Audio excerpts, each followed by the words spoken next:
యెహోషువ గ్రంథము 24వ అధ్యాయము 14వ వచనము. కాబట్టి మీరు యెహోవా యందు భయభక్తులు గలవారే, ఆయనను నిష్కపటముగాను సత్యముగాను సేవించుచు మీ పితరులు నది అద్దరిని ఐగుప్తులోను సేవించిన దేవతలను తొలగద్రోసి యెహోవానే సేవించుడి.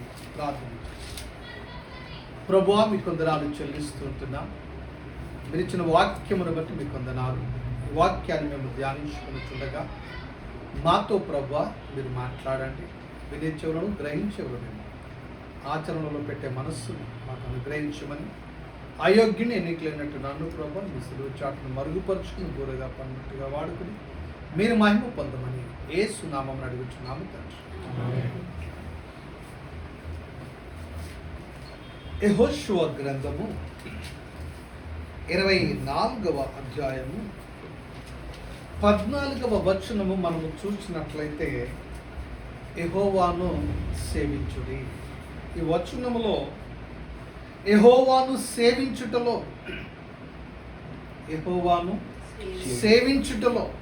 సేవించు విధము, ఏ రీతిగా ఆయనను మనము సేవించాలి అనే విషయం మనకి ఇక్కడ ఈ వచనంలోనే మనకి ఎక్కువ విషయాలు మనకి కనబడుతూ ఉన్నాయి. యెహోషువ గ్రంథము 24వ అధ్యాయము 14వ వచనంలో మనము చూసినట్లయితే, యెహోవానే సేవించుడి. యెహోవాను సేవించుటలో ఇక్కడ మనము చూసినట్లయితే, సేవించుట అనే పదాన్ని ఒకవేళ మనము చూచినట్లయితే సేవ చేయడం.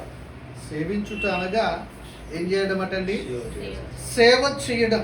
ఇంకా ఒక మాట చూస్తే పరిచర్య చేయడం. ఏం చేయడం అండి? సేవ చేయడం. ఇంకా ఆ వ్యక్తికి సేవ చేయడం లేక పరిచర్య చేయడం. ఇంకా అంటే ఈ యొక్క పదానికి సేవించుట అనే దాన్ని మనము చూచినట్లయితే వెంబడించుట. ఏం చూడొచ్చండి? వెంబడించుట.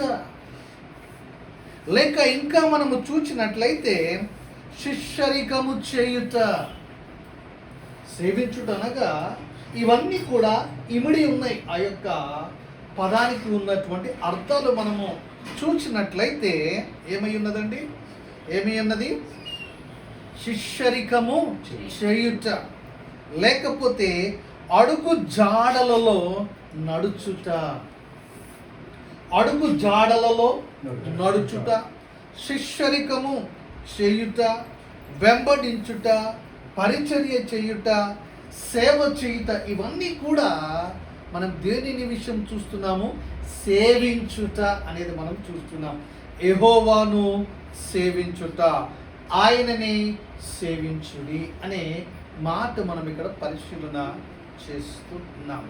అయితే ఏ రీతిగా ఆయనను మనము సేవించగలము కదండి?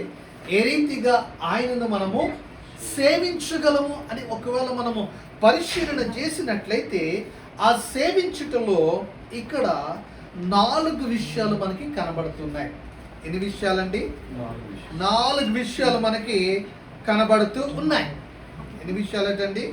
4 విషయాలు.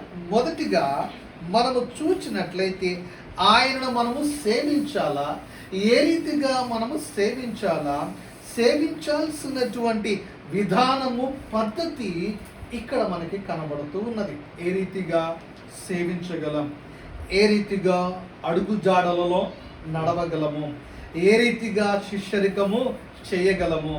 ఏ రీతిగా వెంబడించగలము అనంటే, అందులో మొదటిగా మనము చూచినట్లయితే 14వ వచనములో 4 విషయాలు మనకి కనబడుతున్నాయి. యెహోవాను సేవించుట, యెహోవాను వెంబడించుట, యెహోవాకు సేవ చేయుట, పరిచర్య చేయుట అనే దానిని మనము పరిశీలన చేసినట్లయితే, మొదటిగా అక్కడ మనకి మీరు, కాబట్టి మీరు అనగా ఎవరైతే ఆయనను సేవిస్తూ ఉన్నారో, ఎవరైతే ఆయనను వెంబడిస్తూ ఉన్నారో, ఎవరైతే ఆయనకు అడుగుజాడలలో నడుస్తూ ఉన్నారో, మీరు అక్కడ ఏమని వ్రాయబడి ఉన్నదనగా యెహోవా యందు భయభక్తులు గలవారై. మొదటి లక్షణము, ఏ రీతిగా ఆయనను మనము సేవించాలి, ఏ రీతిగా ఆయనను మనము వెంబడించాలి అని ఒకవేళ మనము చూచినట్లయితే వాక్యము మనకిక్కడ సెలవిస్తున్నటువంటి మాట, మొదటిగా యెహోవా యందు మనం ఏమి కలిగి ఉండాలంటండి? భయభక్తులు కలిగి ఆయనను మనం ఏం చేయాలా?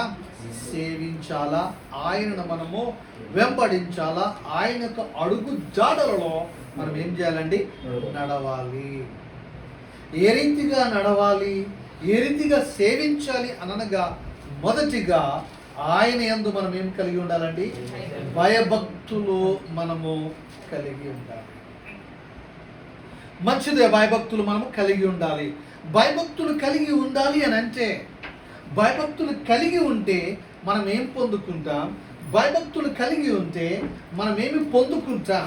ఆ భయభక్తులు మనకి ఏమి నేర్పిస్తాయి? ఆ భయభక్తులు మనకి ఎటువంటి జీవితాన్ని మనకి అనుగ్రహిస్తుంటుంది? పిల్లలు ఎవరి యందు భయభక్తులు కలిగి ఉండాలా? తల్లిదండ్రుల యందు భయభక్తులు కలిగి ఉండాలా. అదే రీతిగా విద్యార్థులు ఎవరి యందు భయభక్తులు కలిగి ఉండాలండి? గురువులు లేకపోతే టీచర్స్ ఎడల వారు ఏం కలిగి ఉండాలా? భయభక్తులు కలిగి ఉండాలా. ఆ గౌరవం అనేది ఉండాలా. ఆ మాటకి ఒక విధేయత అనేది ఉండాలా. ఎప్పుడైతే ఆ రీతిగా భయభక్తులు కలిగి విధేయతతో గౌరవంతో ముందుకు కొనసాగుతారో, వారు చెప్పుతున్నటువంటి మాటలు ఏం చేస్తామంటే మనము వింటాము, ఆలకిస్తాము. తద్వారా మనం ఏం చేస్తాము? వెంబడిస్తాము, లేక ఆ రీతిగా మనము పాటిస్తూ ఉంటాం. విశ్వాస జీవితంలో కూడా మనం ఏమి కలిగి ఉండాలి అనగా, దేవుని యందు సేవించుటలో మొదటిగా మనం ఏమి కలిగి ఉండాలా? ఏ రీతిగా సేవించాలట? భయభక్తులు కలిగి సేవించాలి. దేవుని యందు భయము భక్తి లేదు అనుకోండి, ఆ జీవితం ఏ రీతిగా ఉంటుంది? విచ్చలవిడియ లోకముతో కూడినటువంటి జీవితమే. ఎవరంటే భయం ఉండాలా? దేవుడు అంటే భయము భక్తి కలిగి మనము జీవించాలి. అయితే చూడండి, ఈ భయభక్తుల విషయంలో భయభక్తులు కలిగి ఉన్నట్లయితే మనం ఏ రీతిగా మనము జీవించగలమో, బ్రతకగలమో వాక్యాన్ని మనము పరిశీలన చేసినట్లయితే హెబ్రీలకు రాసినటువంటి పత్రిక 12వ అధ్యాయము 26వ వచనాన్ని మనము చదువుకుందాం. హెబ్రీలకు రాసినటువంటి పత్రిక 12వ అధ్యాయము 26వ వచనము మనము చదువుకున్నట్లయితే,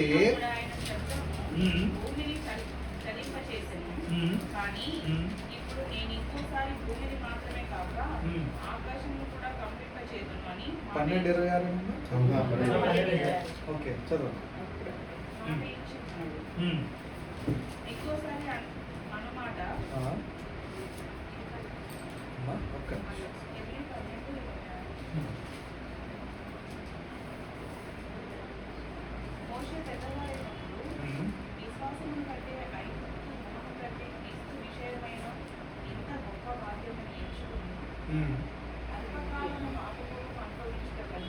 28, 29 కలిసి ఉందమ్మా, అది చదువు. అందువలన మనము నిశ్చలమైన రాజ్యమును పొంది దైవ కృప కలిగి ఉండు. దైవ కృప కలిగి ఉందుము. తర్వాత ఆ కృప కలిగి ఏ కృప? దేవుని యొక్క కృప మనము కలిగి వినయ భయభక్తుల కృప ద్వారా మనం ఏమయ్యాము? రక్షించబడ్డాము. ఆ రక్షణలో, ఆ విశ్వాస జీవితంలో ఆ కృప కలిగి మనం ఏమవ్వాలటండి? వినయ భయభక్తులతో దేవునికి ప్రీతికరమైన వెంబడించటములో భయభక్తులు కలిగి ఏముండాలటండి? ప్రీతికరమైనటువంటిది ఇష్టపడి ఆయనను వెంబడించుటలో ఏముండాలండి? ఇష్టము. ఏ రీతిగా? ప్రీతికరమైనటువంటిది. దేవునికి ప్రీతికరమైనటువంటిది వినయ విధేయతలు కలిగి ఆయనందు మనం ఏమి కలిగి ఉండాలా? భయభక్తులు కలిగి ఉండాలా. ప్రీతికరమైనటువంటిది ఎవరికి ప్రీతికరమో? దేవునికి ప్రీతికరమైనటువంటిది. శిష్యుడు ఏం చేస్తాడండి? దాసుడు ఏం చేస్తాడు? ఎవరికి ప్రీతికరంగా జీవిస్తాడు? యజమానుడికి ప్రీతికరంగా జీవిస్తాడు. యజమానుడు ఏది ఇష్టపడతాడు, యజమానుడు ఏది కోరుకుంటాడు, యజమానుడు ఏది ఆశిస్తున్నాడో, యజమానుడు దేని యందు సంతోషిస్తూ ఉంటాడో, దేనిని బట్టి మనల్ని మెచ్చుకుంటాడో దానిని విషయమే దాసుడు ఎప్పుడు కూడా ఏం చేస్తుంటాడు? ఆలోచిస్తూ ఉంటాడు. ఆ రీతిగా నడుచుకుంటూ ఉంటాడు. ఆ రీతిగా ప్రయాసపడుతూ ఉంటాడు. ఎందుకు? యజమాని యొక్క దయను పొందుకోవడానికి, యజమాని యొక్క దృష్టిలో ఎలాగుండాలట? మంచివాడుగా, బహుమానము పొందేవాడుగా ఉండాలి అని దాసుని యొక్క ఆలోచన ఉంటున్నది. మనము కూడా విశ్వాస జీవితంలో ఆయనను సేవించుటలో, ఎవరినండి? దేవుడిని సేవించుటలో మనం ఏమి కలిగి ఉండాలా? భయభక్తులు కలిగి ఉండాలా. ఈ భయభక్తులు అనేవి మనల్ని ఏం చేస్తే అనగా వినయముతో ప్రీతికరమైనటువంటి సేవ చేసేటట్లుగా, ప్రీతికరముగా ఆయనకు అడుగు జాడలలో నడుచుకునేటట్లుగా మనల్ని ఏం చేస్తుంటుంది అనగా ప్రేరేపితులను మనము చేస్తూ ఉంటుంది. ఆ రీతిగా మన విశ్వాస జీవితము కట్టుకోవడానికి మనల్ని పురుగొల్పుతూ ఉన్నది, మనల్ని బలపరుస్తూ ఉంటున్నది.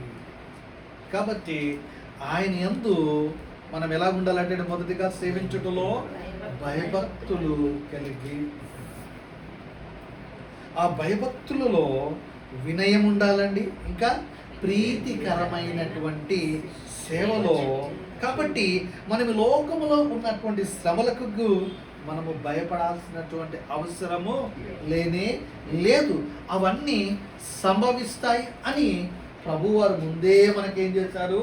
తెలియపరిచి ఉన్నారు. కాబట్టి విశ్వాసమునకు కర్త అయినటువంటి యేసు వైపు చూస్తూ ఆయనందు భయభక్తులు కలిగి ప్రీతికరమైనటువంటి సేవ చేస్తూ లోకములో ఆయనను మనము సేవించవలసినటువంటి వారమై ఉన్నాము.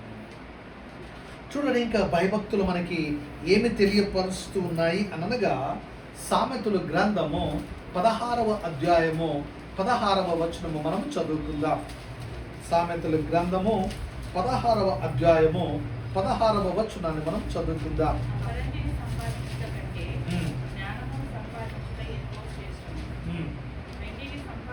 16:6 చదువు. దోషమునకు ప్రాయశ్చిత్తము కలుగును. యెహోవా యందు భయభక్తులు కలిగి ఉండుట వలన మనుషులు చెడుతనం నుండి తొలగిపోవును. భయభక్తి ఉంటే ఏముండదంటే మన విశ్వాస జీవితంలో చెడుతనం. ఎందుకు?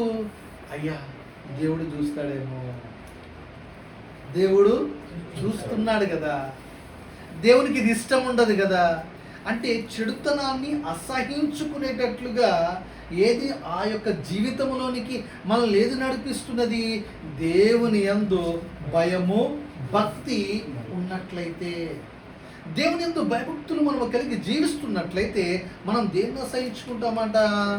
దేన్ని అసహించుకుంటామండి? చెడుతనము. చెడు అనగా పాపమే. చెడు అనగా పాపమే. ఆ పాపమును అసహించుకునేటట్లు, ఆ పాప మార్గములో మనం నడవకుండా, జీవించకుండా భయభక్తులు కలిగినటువంటి జీవితము మనల్ని ఏం చేస్తుంది? ఆ పరిస్థితుల నుంచి మనల్ని దూరపరుస్తుంది, మనల్ని ప్రత్యేక పరుస్తూ ఉంటున్నది.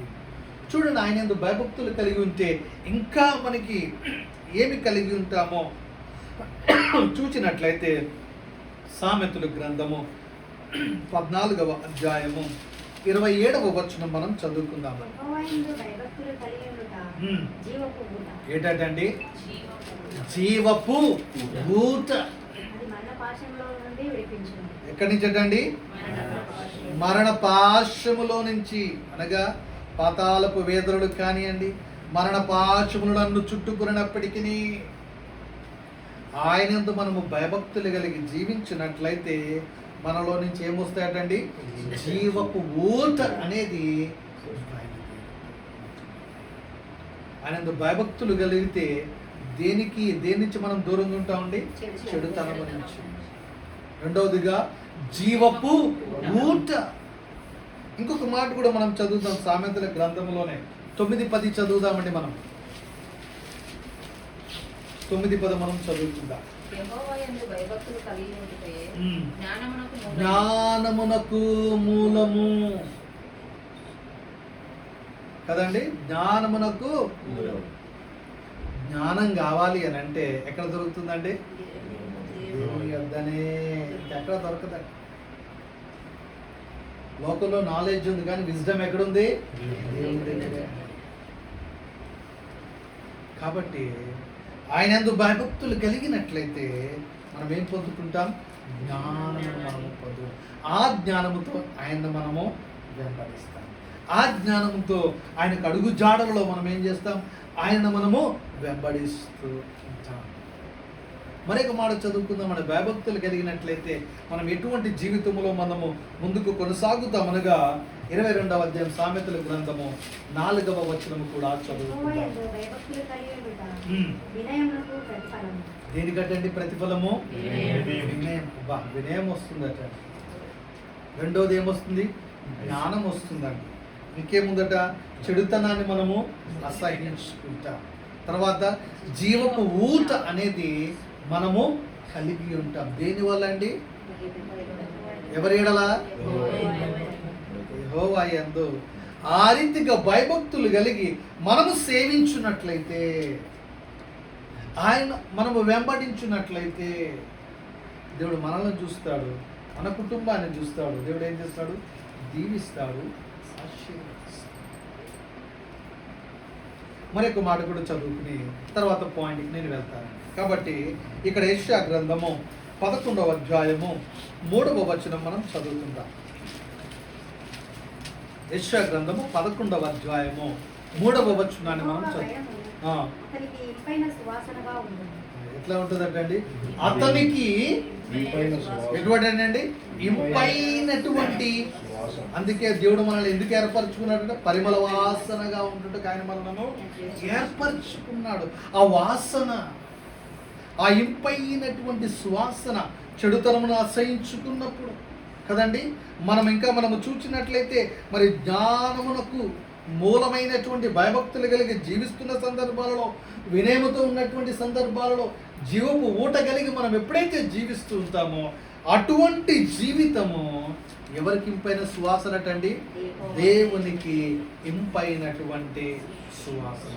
కాబట్టి మొదటిగా ఏ రీతిగా ఆయనను సేవించాలి అనగా అందులో మొదటిగా మనము చూచాం, ఆయన యందు మనము భయభక్తులు కలిగి జీవించాలి.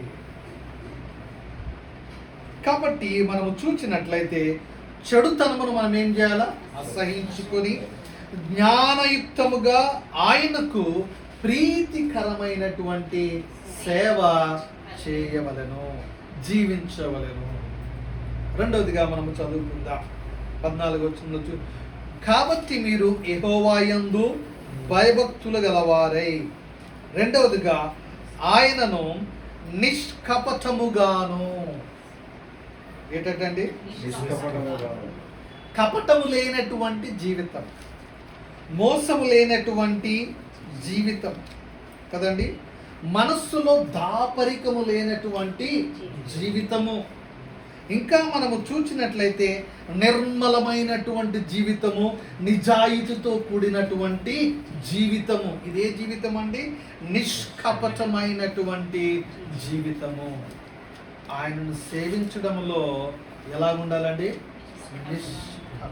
కుళ్ళు కుతంత్రాలు ఉండొద్దండి మనలో. ఏముండొద్దు?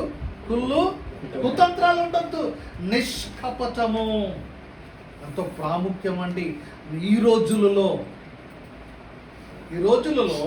ఎక్కడ చూడు కపటం, మోసం, కుయుక్తి, మన నుంచి ఏదో ఆశిస్తూనే ఉంటారు. ఆశిస్తూ ఎలా మాట్లాడతారంటే చాలా మధురమైనటువంటి ఎటువంటి మాటలు, తేనె కంటే తర్వాత తెలుస్తుంది కదండి అసలు రంగు అనేది ఇప్పుడు వస్తుందటండి. కాబట్టి ఇక్కడ చూసినట్లయితే రెండవగా ఎలా సేవించాలి ఆయనని, నిష్కపటముగా ఆయనను మనము సేవించాలి. ఆయన నన్ను రక్షించాలి, తన కృప చేత ఆయన నన్ను రక్షించాలి.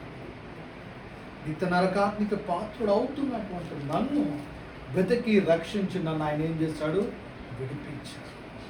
ఆ దేవునికి నేను ఎలా ఉండాలా, నిష్కపటముగా. సహోదరుల ఎడల కానీ మన జీవనం ఆయన సేవిస్తున్నాం, ఆయన వెంబడిస్తున్నాం. ఆయన వెంబడించుటలో ఎక్కడ వెంబడిస్తున్నాం, ఈ లోకంలోనే వెంబడిస్తూ ఆయన సాక్షిగా మనం ఏం చేస్తున్నాం, జీవిస్తున్నటువంటి మనలో ఏముండకూడదండి, నిష్కపటముగా. అనగా అక్కడ మనము చూచినట్లయితే ఏమని, నిష్కపటముగాను. కపటం ఉండొద్దండి. ఏముండదట, కపటము ఏమాత్రమును ఉండవద్దు. చూడండి, యోహాను సువార్త 12వ అధ్యాయము 6వ వచనంలో ఒక వ్యక్తి మనకు కనబడుతూ ఉంటాడు. యేసు ప్రభుతోనే ఉన్నాడు. ఎవరితో ఉన్నారు, యేసు ప్రభుతోనే ఉన్నాడు. కానీ లోపల ఏముంది తెలుసా అండి, లోపల ఏముంది, చూడండి అతని పేరు చదువుదాము. 12వ అధ్యాయం 6వ వచనం. వాడు ఇలాగూ చెప్పునది బీదల మీద శ్రద్ధ కలిగి కాదు గాని ఏమై ఉన్నాడంటే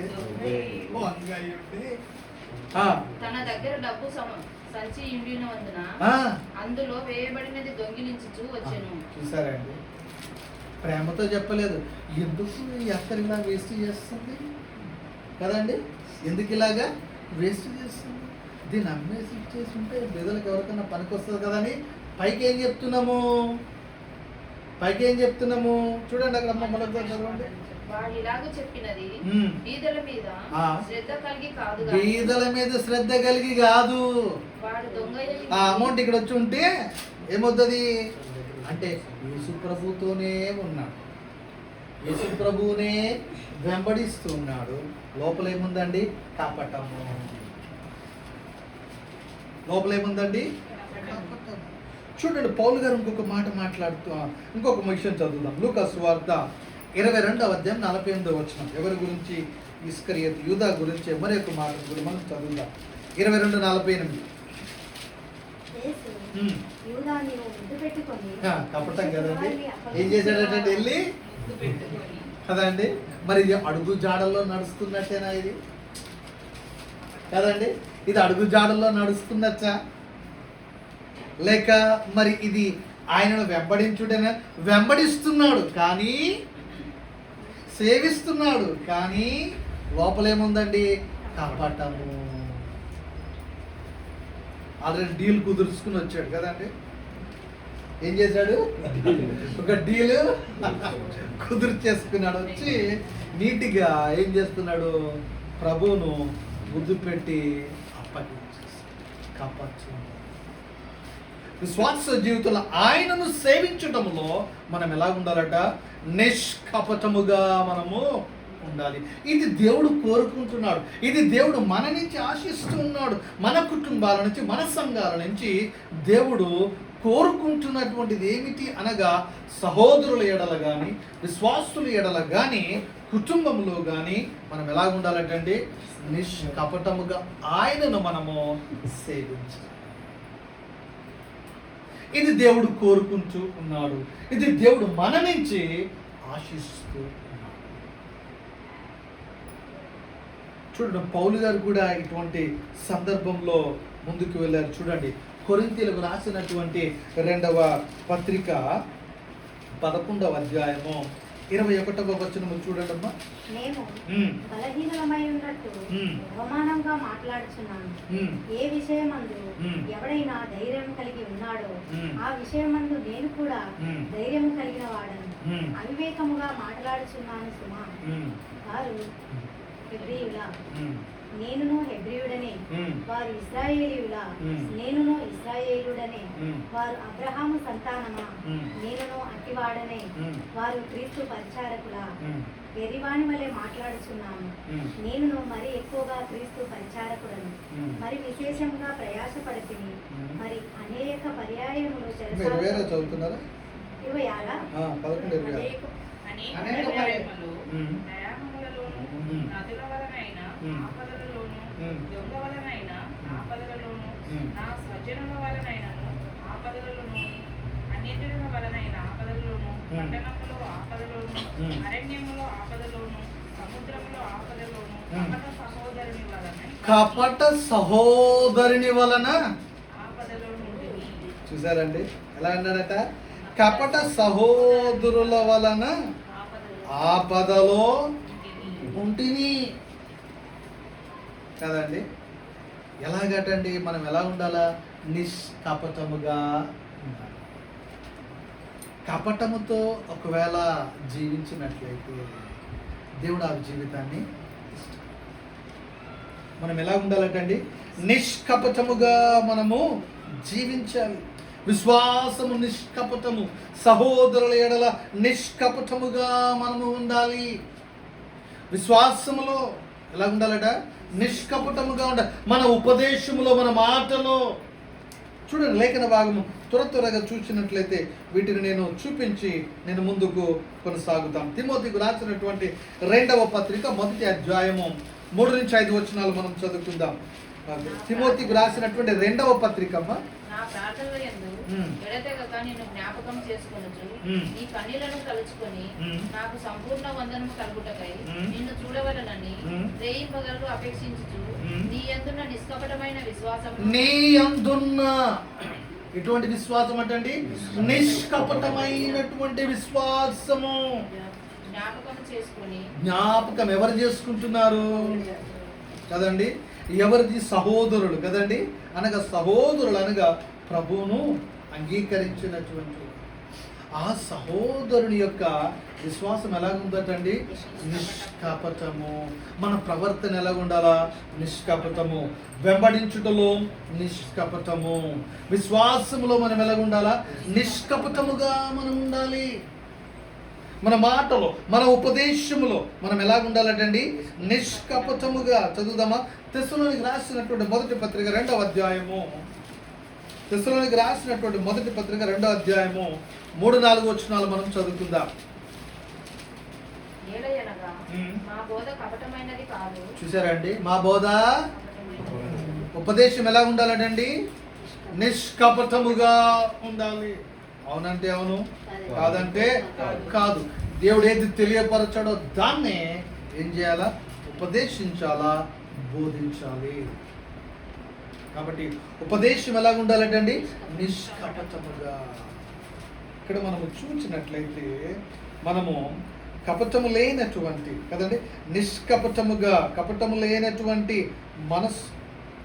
కాబట్టి మోసము లేనటువంటి ప్రవర్తన కలిగి ఆయనను మనం ఏం చేయాలా? వెంబడించాలా. మన విశ్వాస జీవితంలో మనం ఆ రీతిగా ముందుకు కొనసాగవలసినటువంటి వారమై ఉన్నాము. ఆయనను సేవించడంలో మొదటిగా మనం ఏం చూసి ఎలా సేవించాలంటే భయభక్తులు కలిగి మనము సేవించాలి. రెండవదిగా మనము చూసినట్లయితే నిష్కపటముగాను. మూడవదిగా మనము చూద్దాం సత్యముగాను. ఎలా ఉండాలంటండి? సత్యము. సత్యము. ఆయనే నేనే మార్గమును సత్యమును జీవమునై ఉన్నాను. మన ప్రవర్తనలో సత్యం ఉండాలండి. సత్యము గురించి మనం ఏం చేయాలా? నిలబడాలి. సత్యము మనల్ని ఏం చేస్తుంది? స్వతంత్రులుగా చేస్తూ ఉన్నది. యేసు ప్రభు వారు చెప్పినటువంటి మాటను మనము చూసినట్లయితే యోహాను సువార్త 17వ అధ్యాయము 17వ వచనంలో మనము చూసినట్లయితే సత్యమందు వీరిని ఏం చేయాలంటండి? ప్రతిష్ఠత చేయము. నీ వాక్యమే, దేవుని వాక్యమే. వాక్యము మీద మనల్ని మనము కట్టుకోవాలి. వాక్యానుసారంగా మనం ఏం చేయాలా? ప్రవర్తించాలి. వాక్యానుసారంగా మనం ఏం చేయాలా? జీవించాలి సత్యముతో కదండి. అని ఏం చేయాలంటే ఇక్కడ మనము సత్యముగా ఆయనను మనము సేవించాలి. ఆయనను ఆరాధించువారు సమరయ స్త్రీతో ప్రభు వారు సెలవిస్తున్నటువంటి మాట ఆత్మతోనూ ఆత్మతో సత్యముతో ఆయనను మనం ఏం చేయాలా? ఆరాధించాలా, సేవించాలా, ఆయనను మనము వెంబడించాలి. కాబట్టి ప్రవర్తన ఎలా ఉండాలండి? సత్యముతో కూడినటువంటిదై ఉండాలి. అంతరంగములో మనం ఏం కలిగి ఉండాలా? సత్యము కలిగి ఉండాలి. కీర్తన 51వ కీర్తన 6వ వచనములో మనము చూసినట్లయితే కీర్తనాకారుడు సెలవిస్తున్నాడు, అంతరంగమున నువ్వేం కోరుకుంటున్నావు? సత్యమును కోరుచున్నావు నువ్వు. చూడండి మాట చదవండి. 51వ కీర్తన 6వ వచనంలో మనం చదివినట్టు అంతరంగములో నువ్వేం కోరుతున్నావు? సత్యమును. సత్యము వాక్యానుసారమైనటువంటి జీవితం, వాక్యానుసారమైనటువంటి ప్రవర్తనతో నిష్కపటముగా ఆయన యందు భయభక్తులు కలిగి మనం ఏం చేయాలా? సేవించాలి. 4వదిగా మనము చూస్తాం. 3వదిగా మనం ఏం చూసాం? సత్యము మనము చూసాం. 4వదిగా మనము చూసినట్లయితే మీ పితరులు నది అద్దరిని ఐగుప్తులను సేవించిన దేవతలను తొలగద్రోసి దేవుని కంటే ఎక్కువగా దేన్ని ప్రేమిస్తున్నాం? దేవుని కంటే ఎక్కువగా మనము దేనిని ప్రేమిస్తున్నాం? అది దేనితో సమానం అండి? విగ్రహముతో సమానం. దాన్ని మొదటిగా మనం ఏం చేయాలా?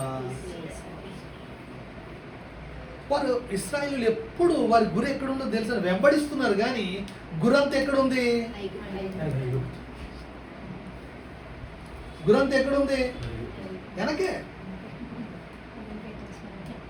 వదిలి ప్రదేశం విడిచిపెట్టారు కానీ ఆ ఆశలు కదండి, ఆ ఆలోచనలు అవి ఏం కాలేదు, విడిచిపెట్టారు. ఎంతసేపు బాధ వచ్చిందంటే అక్కడ బాగుంది కదా కదండి. ఒకవేళ చికెన్ గుర్తొచ్చింది అనుకోండి, ఆ బాధ తిన్నాం కదా. దాహం వేసింది అనుకోండి, ఎందుకు ఇక్కడ వచ్చి మనం తాగడం, అక్కడ బాగుంది కదా.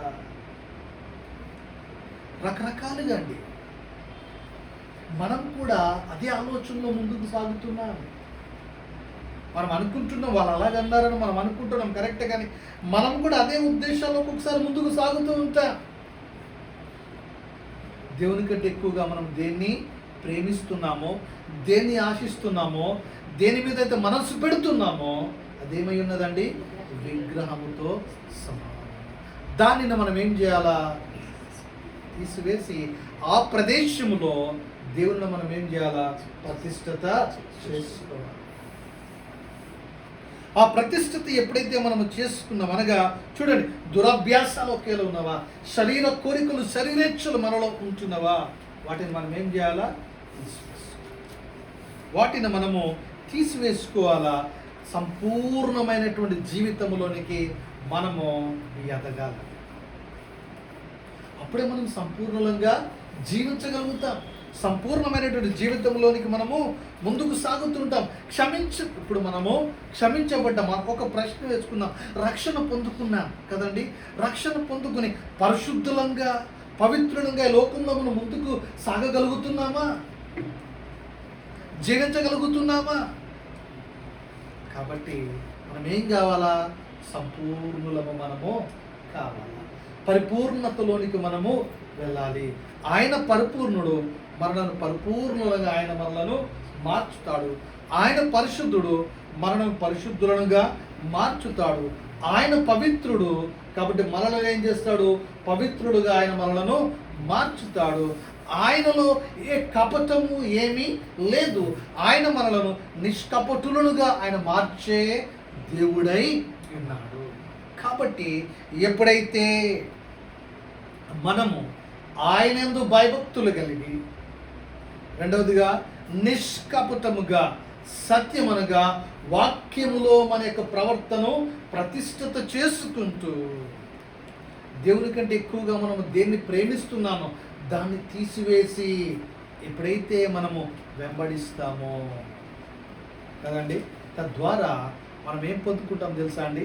సంపూర్ణంగా మనం ఏమవుతాం? మార్చబడుతుంది. ఈ రీతిగా మనం ఏం చేయాలా? యెహోవాను మనము సేవించాలి.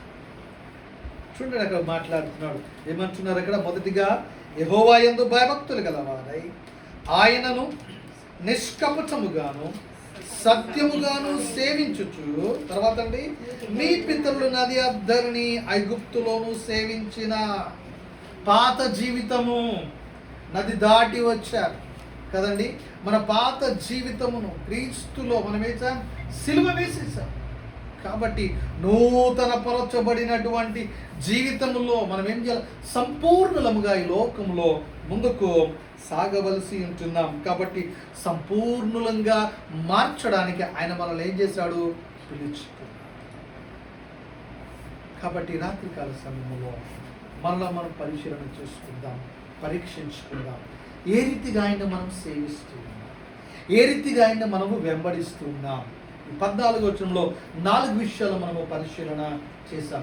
ఏ రీతిగా వెంబడిస్తున్నాం, ఏ రీతిగా ఆయన అడుగు జాడల్లో మనము నడుస్తూ ఉన్నాము, నిష్కపటముగా మనము సాగుతున్నాము, సత్యము కలిగి మనము జీవిస్తున్నామా, సత్యము కలిగి మన మాట, మన ప్రవర్తన, మన జీవితము ఉంటున్నదా? దేవుని కంటే ఎక్కువగా దేన్ని మనం ప్రేమిస్తున్నాం? దేవుడికి మనం ప్రథమ స్థానం ఇస్తున్నామా, లేక దేనికి మనము ప్రథమ స్థానం ఇస్తున్నాం? దాన్ని తీసివేద్దాం. ఆ స్థానంలో ప్రభువును మనము ప్రతిష్ఠిత చేసుకుని మనము సంపూర్ణంగా మార్చబడుతూ ఆయనను మనము సేవిద్దాం. అట్టి కృపతో దేవుడు మనలను, మన కుటుంబాలను దీవించి ఆశీర్వదించును గాక. ఆమేన్. చిన్న ప్రార్థన చేసుకుందాం. మమ్మల్ని మిక్కిలిగా ప్రేమించిన మా ప్రియ పరలోకపు తండ్రి, ఇదిగో నాయన ప్రభా, నీ యొక్క మాటల ద్వారా ప్రభా మమ్మల్ని బలపరుచున్నందుకు, అయా మా యొక్క హృదయాలను తెప్పరిల్ల చేసినందుకు ప్రభా మీకు వందనాలు చెల్లిస్తున్నాను. ఆ రీతిగా మమ్మల్ని ప్రతిష్ఠిత చేయమని యేసు నామమున అడుగుచున్నాము తండ్రి. ఆమేన్.